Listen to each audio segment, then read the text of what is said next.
Hello friends, here is our non-spoiler review of the film Dacoit acted by Advisesh and Mrunal Thakur. So మనం కొన్ని సినిమాల గురించి చెప్పుకుంటే అవి నచ్చాయా చెప్పలేం, నచ్చలేదా చెప్పలేం. సో నచ్చిందా నచ్చలేదా అనే ఒక మిడిల్ అయితే ఉన్నాను నేను ఈ సినిమా చూసిన తర్వాత. సో ఫస్ట్ ఆఫ్ ఆల్ అసలు ఈ మూవీ స్టోరీ ఏంటంటే ఒక ఇద్దరు ఎక్స్ లవర్స్ ఆర్ మాజీ లవర్స్ వాళ్ళు వాళ్ళ పాస్ట్లో కొన్ని సంఘటనల వల్ల విడిపోయిన తర్వాత మళ్ళీ కలుస్తారు. కలిసిన తర్వాత ఏం జరిగింది. సో ఒక లైన్లో చెప్పాలంటే ఇదే point.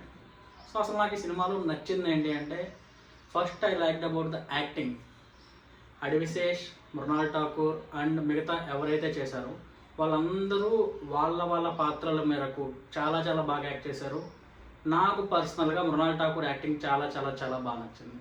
And coming to music, I like the songs and కొన్ని సీన్స్లో మ్యూజిక్ చాలా బాగుంది. అండ్ ఎడిటింగ్, సో మూవీకి ఈ టైప్ ఆఫ్ మూవీకి ఏ విధంగా అయితే ఎడిటింగ్ ఉండాలో, లైక్ ఎక్కడ వరకు కట్ చేయాలి, ఎక్కడ వరకు ఉంచాలనేది ఎడిటర్కి చాలా బాగా తెలుసు అనిపించింది. సో చాలా బాగా ఎడిటింగ్ అయితే చేశాడు. అండ్ ఇంకా నచ్చిన విషయాలు వస్తే, ఏదైతే ఈ మూవీ స్క్రీన్ ప్లే ఉంటుందో, ఈ మూవీ స్క్రీన్ ప్లే ఎలా ఉంటుందంటే ఇట్స్ నాట్ అబౌట్ లైక్ లీనియర్గా అయితే ఉండదు. లైక్ మనకి ఓల్డ్ సీన్స్, ఐ మీన్ పాస్ట్లో జరిగిన సీన్స్ అండ్ ప్రజెంట్లో జరుగుతున్నవి. సో ఇవి రెండు ఓవర్లాప్ అవుతూ వస్తూ వెళ్తూ ఉంటాయి. సో వీటిని చాలా చాలా బాగా చూపించారు. దానివల్ల ఈ మూవీలో ఇంట్రెస్ట్ క్రియేట్ అయింది. అంటే నేను చెప్పిన మూవీ ఏదైతే లైన్ ఉందో, స్టోరీ లైన్, ఆ స్టోరీ లైన్ చిన్నదైనా కూడా మనకు మూవీ ఇంట్రెస్టింగ్ అనిపించడానికి ఒకే ఒక main reason screen play. So screen play చాలా బాగుంది. అండ్ ఇవే నాకు సినిమాలో పాజిటివ్స్ అనిపించినవి. ఇక నెగిటివ్స్ విషయానికి వస్తే, ఇప్పుడు మనం ఒక this movie is about like a love story connected with some robbery scenes or some action scenes. So వాటిని బ్యాలెన్స్ చేసినప్పుడు ఏది కూడా 100% చూపించలేదు. I mean love heart touch అయిందంటే ఎస్, సమ్ పార్ట్స్లో అయింది, బట్ అది ఎంటైర్గా ఆ ఫీల్ని మనం క్యారీ చేయగలిగామంటే లేదు. అలాగే యాక్షన్ బాగుందంటే yes, it's good in some parts, but it's an action film అంటే కాదు. సో రెండింటిని డైరెక్టర్ బ్యాలెన్స్ చేయడంలో తడబడి అనిపించింది. సో ఏది కూడా ఫుల్ ఫ్లెడ్జ్గా లేకపోవడం వల్ల ఆడియన్స్ కనెక్ట్ అవ్వలేదు. ఎస్పెషల్లీ నేను కనెక్ట్ అవ్వలేకపోయాను.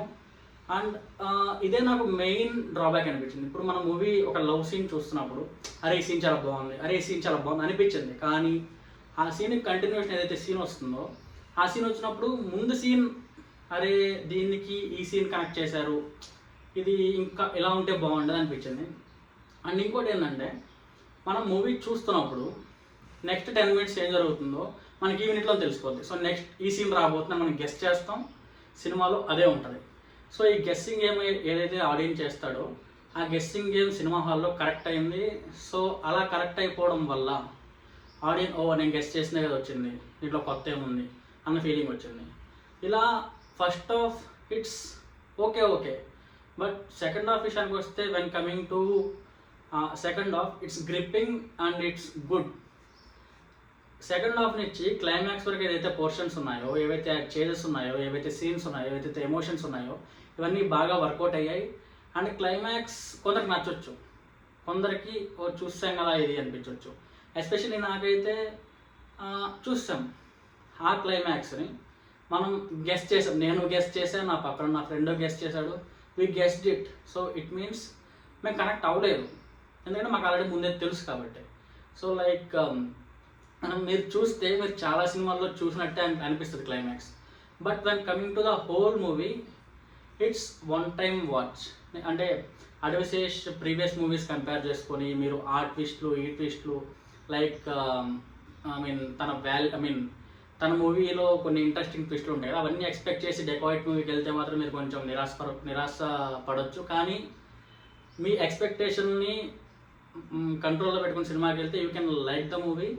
బట్ నా విషయానికి వస్తే ఇట్స్ అన్ యావరేజ్ ఫిలిం, ఒకసారి అయితే చూడొచ్చు. That's it guys. మరొక రివ్యూతో మళ్ళీ కలుసుకున్నప్పటి వరకు సైనింగ్ ఆఫ్.